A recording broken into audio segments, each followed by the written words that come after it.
Okay, and I said we were going to talk about community source capital. So this is one that was successful for a while and then wasn't. The idea started in school. This was 4 students at BGI who did this as their second year project. 2011 when they started, 2012 when we launched. The idea was that all of the little shops in your local neighborhood, if you went and surveyed them, and there's been lots of surveys of shops before the pandemic, post 2008 blow up, but even before then, if you survey and ask them, do you need any money to grow? Do you need any money to do what you want to do? Like 75% say yes. It's some humongously large number. So we said, all right, we want to support the local businesses. And the breakthrough idea was, well, what if their customers were the ones that supported them? What if there was a way to invest or lend to these companies from their own customers? So we went down that path. And then we quickly got to the securities laws in the United States, which you have to be accredited to invest because this is pre-Jobs Act, pre-crowdfunding. If you return a profit, you have to be accredited. And we went through all that with a lot of lawyers for months and months and months. And we came up with the model of 0% interest loans to local businesses. And the question we then had for the next year was, would people do that? And I sat in lots of rooms talking to lots of smart people, and nobody knew. Nobody could say, yes, of course, we could raise $25 or $30 or $50,000 for the local pizzeria from their customers at 0% interest. Not a problem. We didn't know. So eventually we launched it, and it turned out it was not a problem. We raised like $2 million for 40 different businesses. Of all the, I think they ran 42 or 45 programs, and 2 of them didn't get to the limit. 2 of them didn't get funded. Everything else, not a problem. $50 increments. So again, timing wise, crowdfunding got passed as a law in 2012, but you couldn't actually do it until 2015. Groupon. How many people remember Groupon? Groupon was a budding success at this moment in time. It was working with small local businesses. That just seemed like a good add-on to that. Again, so with social networking, again with a great team from BGI. And in terms of funding, they came into Fledge. We gave them some money. Then they went into a competition called Social Venture Partners. They came in second. They got some money. And then Shala and a bunch of other angels put in about $500,000, I think it was. At least that's what they were trying to raise. Might have only gotten to 300,000 or 400,000, but they had enough money to get going and get it going. And then it didn't work. And it didn't work for a few reasons. First one was, again, I talked about simplicity a second ago. Well, this was also the time when Square and a bunch of other credit card processors showed up to make that easier. And they all added lending to small businesses as part of their business, because lending makes a lot of money with an interest rate.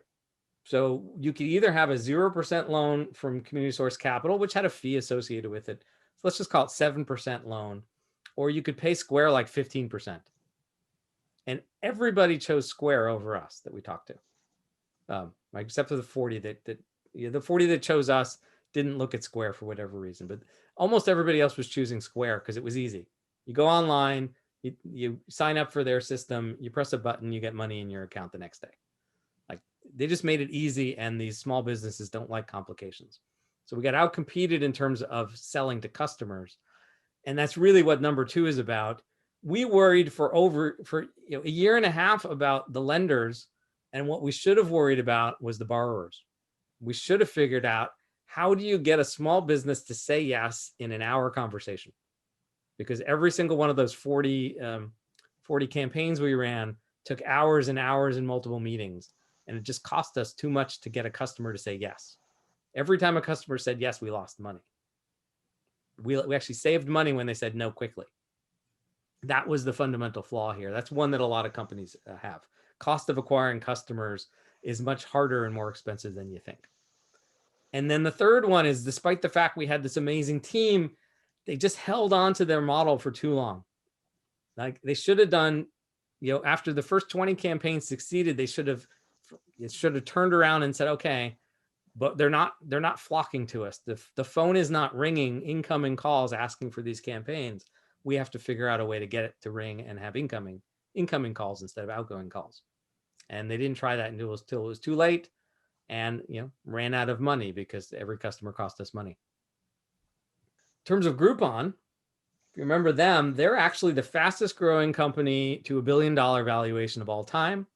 They're the fastest growing company to $500 million of revenue of all time. It was an amazing company. Let's talk about them as a success or failure. They launched in 2008, right when the crash was happening, when every one of these businesses needed money. Their idea was basically just a mashup of coupons and internet and using social media. And their business model is not what you think. Their business model was to walk into a store and say, do you want $30,000? You can have 15,000 in 3 days. We'll give you 15,000 in 30 days. And everybody would say yes to that. And they said, what do I have to do? We'll put together a coupon thing, right? We'll sell the coupons and we'll give you 75% of all the money from the coupons in 30 days. And so that's how they got to $500 million. For us, for the consumers, those coupons were half off. And because they were half off, we sucked them up. We bought them. They were a great deal for us.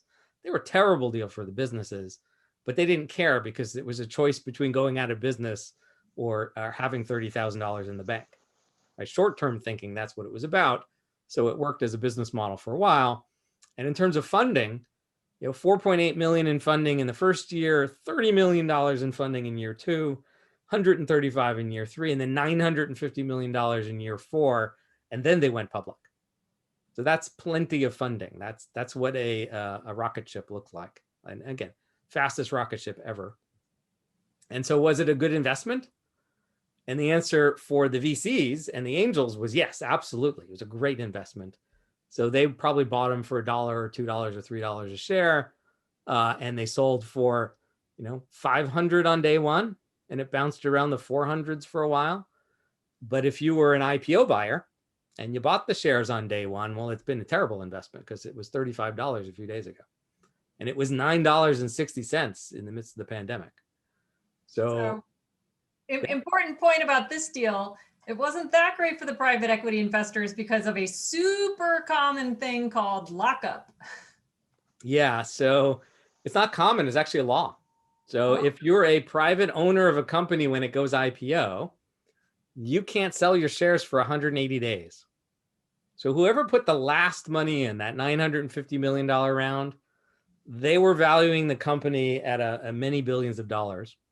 And their share, I don't know what it lists the price, but let's just say it went public at $200 a share, which is probably it was probably lower than that. They didn't get to sell it till 180 days later, which was somewhere around here.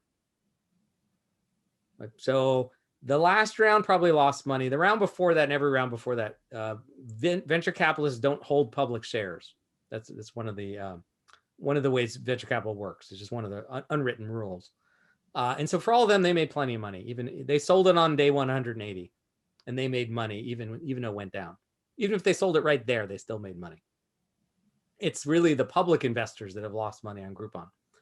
And I want to just point out that the valuation 2 days ago or 3 days ago when I took the screenshot was $1 billion. Series C was higher than $1 billion in 2010. So I say, returning your capital, if you were a Series C investor and for some reason you weren't a VC, you were an angel and you kept those shares, you would be even now 11 years later. Right? So just think about if you just put your money in the bank for 11 years, you'd have more money than if you put it in Groupon for 11 years. You're making me feel better about immediately cashing out my Redfin. Yeah. So, breaking even isn't a win. You got to actually make money to say you've made money in this business. All right. So what do we learn from Fledge 1 in hindsight many years later? Because these failures were not immediate. These failures took us 3 years to learn that Personify wasn't going to ship. What we learned was that investing in idea stage businesses are really, really, really risky. And it's basically just not done anymore. It was somewhat common in 2012. It was very common for accelerators. It was somewhat common for angels. And it is no longer common at all. When we see an idea stage company and they're pitching to get to an angel group or pitching to get to any angel, the answer is usually no. Come back when you have something. Come back when you have a customer. What we learned is predicting is hard, even though we could see these trends, doesn't mean that we were catching them at the right time. And that even though you have a great team, doesn't mean you have a team that's going to succeed. Team is not sufficient. That's why Bill Gross said, it's 24% of the total. But we did have 2 successes in this first cohort.